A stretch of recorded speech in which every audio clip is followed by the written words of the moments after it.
They called me just the wife. Until the clause I buried 5 years ago brought everything crashing down. If you had asked me 5 years ago what success looked like, I would have smiled and pointed across the room, to the man holding a whiskey neat in one hand and lighting up the room with the other. Ethan Walker. My husband. My partner. The dreamer I once believed in more than I believed in myself. We were the couple that made other people uncomfortable. Too in sync, too polished. Or so I thought. Ethan was the magnetic tech visionary, the guy who could walk into a pitch room and come out with a 6-figure check and a standing ovation. I was the quiet one behind the curtain, scheduling investor calls, proofreading pitch decks at 1 a.m., and answering, "So what do you do?" with a trained, practiced smile. "I help with the messaging." Truth is, I used to be the messaging.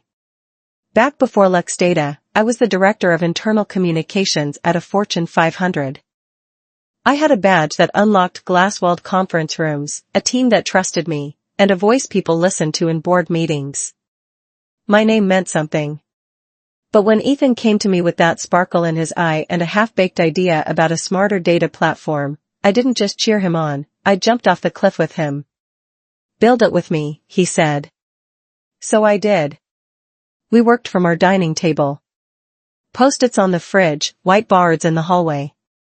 I rewrote the mission statement 12 times. I named the company. I built the first internal messaging structure and investor narrative that landed us the seed round. Our apartment was our war room, our coffee table our command center. He called me the backbone. I called it love. But slowly, the language shifted, from we to I. Then the credit disappeared. And I let it. Because love meant sacrifice. At least, that's what my mother always said. It's not 50-50, Rachel. Some days it's 80-20. Some days you carry the whole thing. That's marriage. So I carried it. I let him shine. Even when he started showing up to events alone, claiming it was better optics. Even when people assumed I was just his wife, and he didn't correct them. Even when I watched him pitch with slides I had made, jokes I had written, and he never once looked back to see if I was in the room. Then came her. Savannah Reeves. I first heard her name on a Tuesday. Ethan casually mentioned she was consulting on the new UI.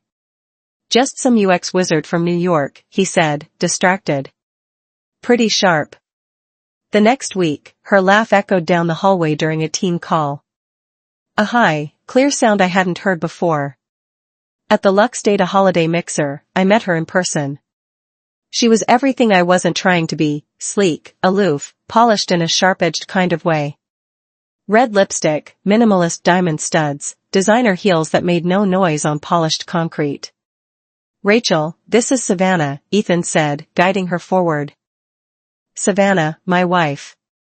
The way she looked at me, polite, unreadable. I smiled. Extended a hand. "Nice to finally meet you." She smiled. "Oh, you're that Rachel. Ethan mentioned you helped out with the early stuff." "Early stuff." My chest tightened. Later that night, I went to the coat check early. I stood behind the glass lobby wall, watching them through the reflection. Savannah leaned in, brushed something off Ethan's lapel, her fingers lingered longer than necessary. He didn't pull away. He smiled. It wasn't proof. Not legally. But my body felt it as truth. A week later, on our 6th anniversary, I baked blueberry muffins. From scratch. Ethan liked them just a little underbaked, with the sugar crust still sticky. I set the table. Lit a candle.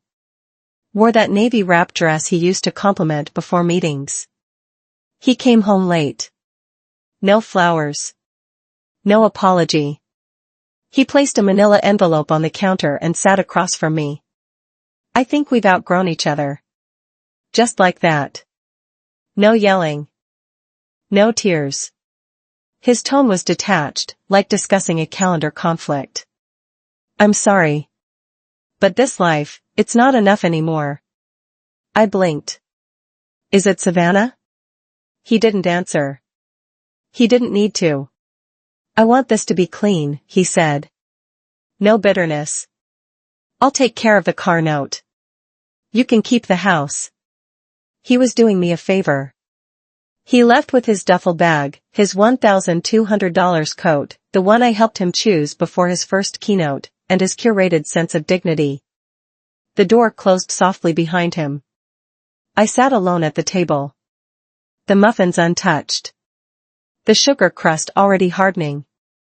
That night, I walked out onto the back porch with a fleece blanket and a bottle of red I had been saving for something special. Funny how the idea of special becomes ironic when everything falls apart. The stars were out. The December air bit through the thin fabric of my dress. I took slow sips, waiting for the tears. But they didn't come. Not at first. What came instead was a numb, wide-open nothingness. A blank page where my name used to be. I thought about all the things I gave up.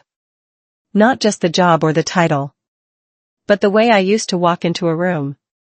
The certainty in my voice. The things I stopped doing because he needed me to be flexible, supportive, adaptable.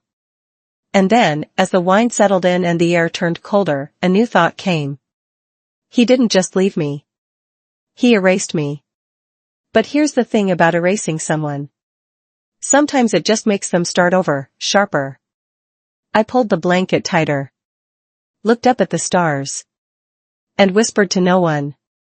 You chose the wrong person to underestimate. The muffins sat there for 3 days. At first, I told myself I'd eat one. Just one. Maybe reheat it with a little butter, like Ethan liked. But I didn't touch them. By day 2, they'd collapsed inward. The blueberries bled through the paper liners, leaving dark purple stains like bruises on the counter. By day 3, I watched a small fly land on one. I still didn't move. It was stupid, really. A small domestic detail. But somehow, those muffins became a mirror. Watching them go stale in the silence of my kitchen felt like watching my own usefulness rot in slow motion. There was no music anymore. No tapping keyboard from the home office. No spontaneous, hey, taste this line of code, from Ethan. Just silence. Oppressive, buzzing silence. I started walking around the house barefoot, not bothering to clean up. My sweatshirt smelled like sleep. My hair stayed tied in the same knot for 3 days. The bed remained untouched on his side. I moved through the rooms like a ghost. And of course, Savannah posted. 2 days after the envelope, her Instagram story popped up. Sparkles celebrating bold new chapters. Sparkles. A photo of her wine glass clinking against Ethan's, his hand unmistakable, even in partial frame. The caption was worse than the photo. It felt smug. Like she knew. Like they were already writing their next chapter while I was still stuck in the footnotes. I wanted to scream. Or throw something. Or smash a glass. But instead, I just sat. Until I couldn't anymore. On the 4th morning, I pulled on jeans and a sweater. Didn't do my makeup. Didn't need to. I wasn't trying to look alive, I just wanted to move. I called Monica. We hadn't spoken in over a year. Not since I left the corporate world. She used to be our company's in-house counsel. Brilliant, dry-witted, with a mind sharp enough to slice steel. She answered on the 2nd ring. Rachel? I need a favor, I said. She paused. I was wondering when you'd call. We met at a small cafe near my old office in downtown Austin. The kind of place where professionals go to feel like they still have time to read novels. Monica arrived in a navy trench coat, carrying a leather folder under one arm. No small talk. She slid it across the table to me before I could even order. I pulled up the founding documents, she said. You remember this? I opened the file. The first page hit like a wave, Lux Data Articles of Incorporation. My handwriting. My phrasing. My work. I'd forgotten. Or maybe chosen to forget. You didn't just contribute, Rachel. You wrote the founding clause. You gave him the language. I blinked. But he filed a loan. Doesn't matter. You co-authored intellectual property. You drafted strategic language. And you added, she pointed, the founder clause. I read it aloud, quietly. If one party voluntarily exits the partnership prior to Series B, the other may assume residual equity and IP rights proportional to original contribution. I stared at the words. They stared back. You buried your own safety net into his dream, Monica said. And now he's dangling from it. I went home that night and sat in the dark. The folder lay beside me on the couch. I kept touching the edges, as if it might vanish. That's when the tears finally came. Not delicate, film score tears. Ugly ones. Racking sobs that made my chest feel like it was collapsing. I cried until my eyes burned, until my body folded in on itself, until I couldn't tell where the grief ended and the rage began. I cried for the woman who had sat in boardrooms and knew her worth. I cried for the version of me who had traded a voice for someone else's spotlight. And I cried for all the women I'd watched do the same, and called it love. When the tears slowed, I stood. Slowly. Like someone waking up from a long illness. I walked to the bedroom. Reached under the bed. And pulled out a small plastic bin labeled in black Sharpie, in case I forget who I am. It was half joke, half insurance policy. I had packed it the day I walked away from corporate life, just in case the startup dream didn't work out. Inside. My last performance review. Glowing. A photo of me leading a strategy retreat. My resume. My favorite navy blazer. A USB drive labeled Rachel Wins. And a post-it note with a quote I'd scribbled down once. They'll forget what you said, but they'll remember how you made them feel. Maya Angelou. I sat there on the floor, holding that blazer in my hands like a lifeline. I had built something before Ethan. And I could build again. But this time, it would have my name on it. I sold the house on a Thursday. It happened faster than I expected. A young couple with a toddler fell in love with the open-concept kitchen and the old oak tree in the backyard. I didn't bother telling them the kitchen had once been the heart of someone else's startup dream. Or that I had cried in the shadow of that tree more nights than I could count. Let them fill it with their own dreams. Mine were elsewhere now. I took what I needed, a few clothes, my laptop, that navy blazer, and moved into a short-term Airbnb with exposed brick, floor-to-ceiling windows, and not a single memory attached to the walls. For the first time in a long time, the silence didn't hurt. It felt clean. I started small. My old resume was outdated, but the bones were strong. I brushed off my LinkedIn profile, uploaded my favorite headshot, one where I still had laugh lines and not fight lines, and posted a short update. After a transformative chapter, I'm back. Open to strategic communications consulting and brand narrative work. Especially for mission-driven teams. I didn't mention Ethan. I didn't mention Lux Data. But people read between the lines. Within 48 hours, I had 3 messages in my inbox. One was from a former colleague who had just joined a mental health startup and needed help salvaging a clumsy product launch. The other was a founder who had followed my internal comms playbook from years ago and wanted to pay me for guidance. I said yes to both. I didn't care about titles. I cared about momentum. I began working out of the Commune, a co-working space in East Austin full of plant walls, startup bros, and free cold brew. I liked the anonymity. No one there knew my history. No one called me Ethan's wife. I was just another woman in jeans and sneakers with AirPods and an open laptop. That's where I met Zach. We both reached for the last available charger in the lounge. He looked up and grinned. Only fair we arm wrestle for it. I smirked. What if I told you I could out-argue you in 3 slides and a crisis comms brief? His eyes lit up. Public relations? Strategic messaging. I do early-stage branding. We ended up sharing the charger and a table. At first, it was just light banter. A stolen bag of trail mix here. A shared eye roll at some guy taking a Zoom call at full volume. But over time, he became a constant. Not romantic. Not yet. Just honest. Steady. Funny in a quiet way.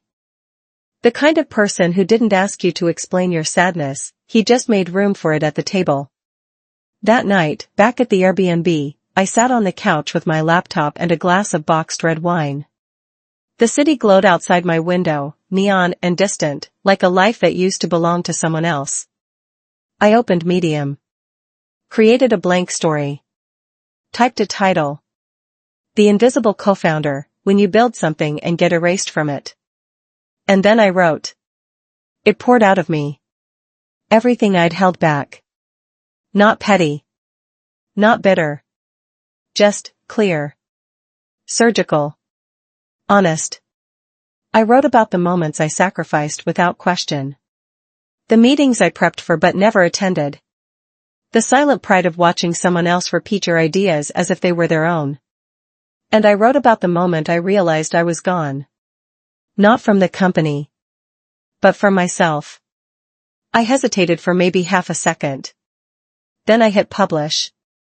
By morning, it had 70,000 views. By afternoon, 200,000. By midnight, I had 6 podcast invites, for emails from venture capitalists who claimed they always respected the power behind the pitch, and one very pointed text from Ethan. I saw your article. Cute. I suggest you take it down before it gets legal. I didn't respond. Instead, I forwarded it to Monica. Her reply was short. Let him try. A week later, I was invited to speak on a virtual panel about startup storytelling. The original guest had dropped out last minute, and the host had read my article. Your voice, she said, is the kind women in our field need to hear. I almost declined. The fear was still there, pulsing under my ribs. What if I stuttered? What if they asked about Ethan? What if I cried? But I said yes. Because the only thing louder than my fear was my fury. I wore the navy blazer. Did my hair. Spoke slowly, clearly. I'm not here because I succeeded, I told the audience. I'm here because I survived what no one ever wants to admit happens behind closed doors. Not abuse. Not violence. But erasure. The chat exploded. Messages of support. Stories. Names I hadn't heard in years. Former interns who said I inspired them. Women I didn't know who said they saw themselves in every sentence. One executive messaged me privately. You're not just good. You're dangerous. And that's exactly what we need. I didn't cry. I smiled. Because for the first time in years, I was being seen, and not through the lens of someone else's story. Closed book PHN 4, you didn't just underestimate me, you made me necessary. I wasn't supposed to be at South by Southwest. I didn't even apply. The invitation came in a 2-line email on a gray Tuesday morning. A panelist had dropped out. The topic, Women in Tech, Founders, Fighters, Survivors. Someone had read my Medium piece. They wanted me to fill the seat. I stared at the email for a solid 5 minutes. Then I walked to the mirror. The woman staring back at me wasn't fragile anymore. Tired, yes. But rooted. I emailed back, count me in.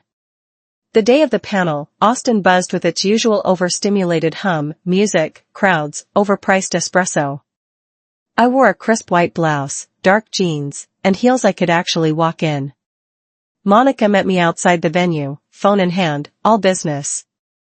We're filing this afternoon, she said. Final motion. It's airtight.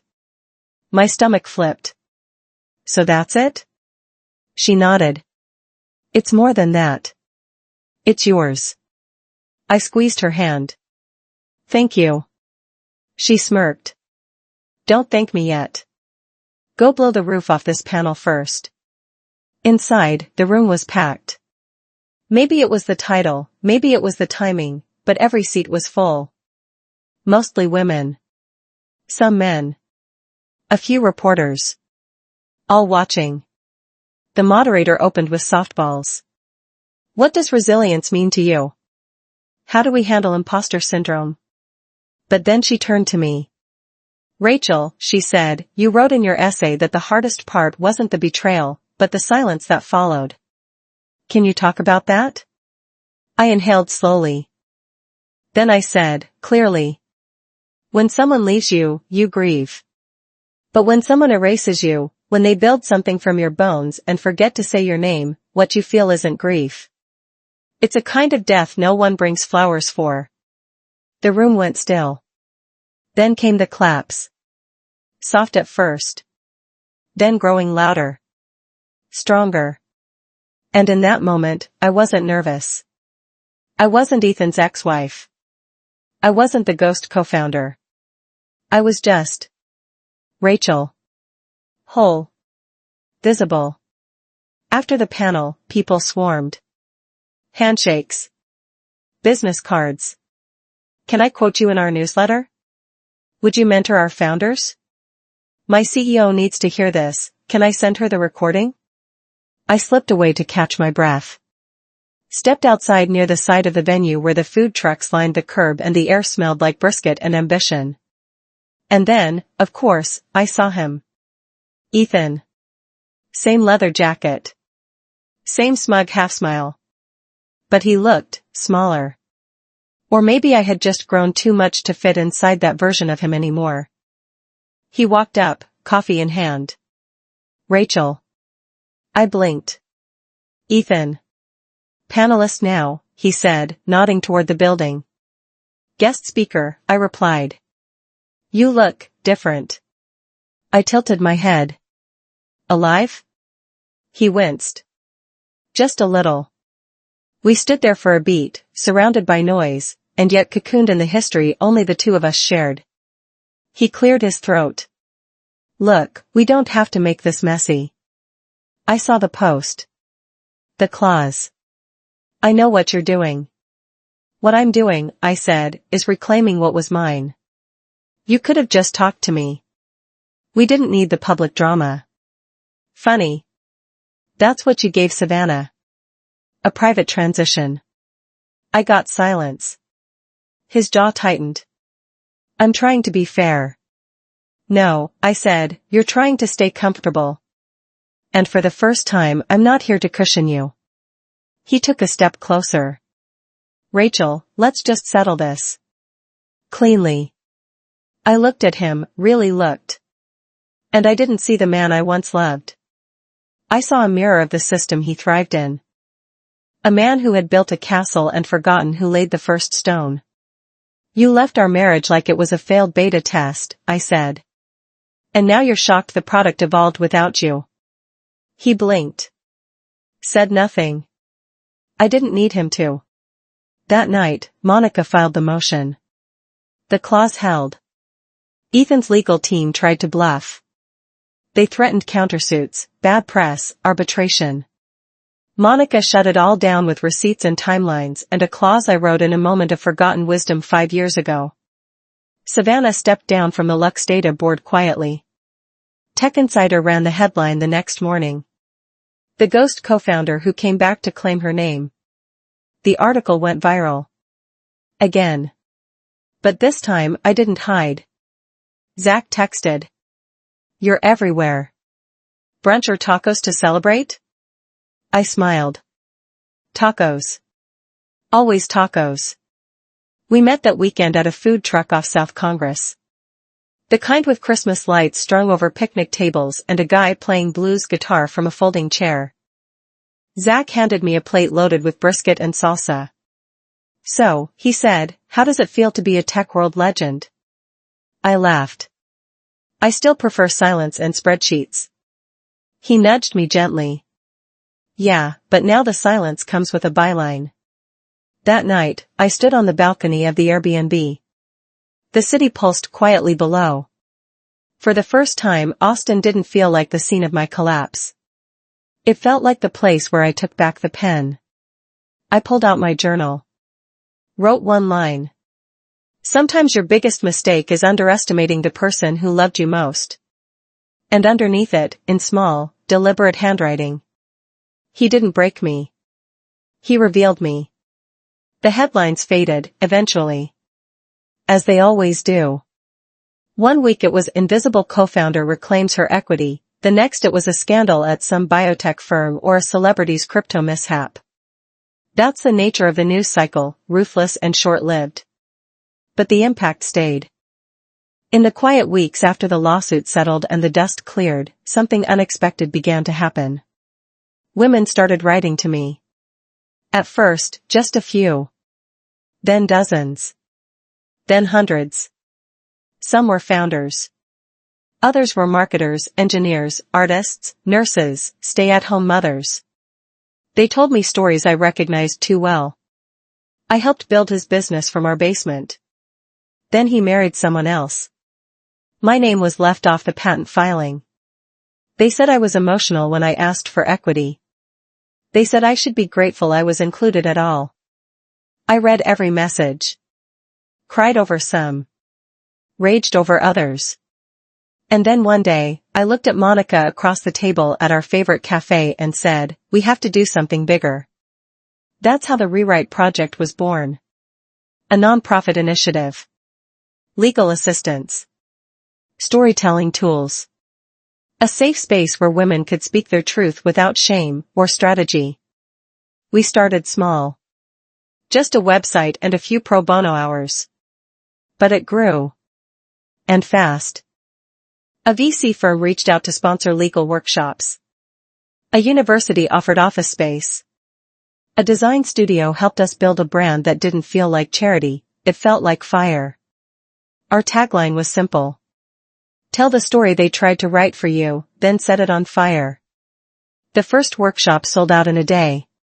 At one point, I sat in the back of the room while a woman I had never met before stood at the front, sharing her story.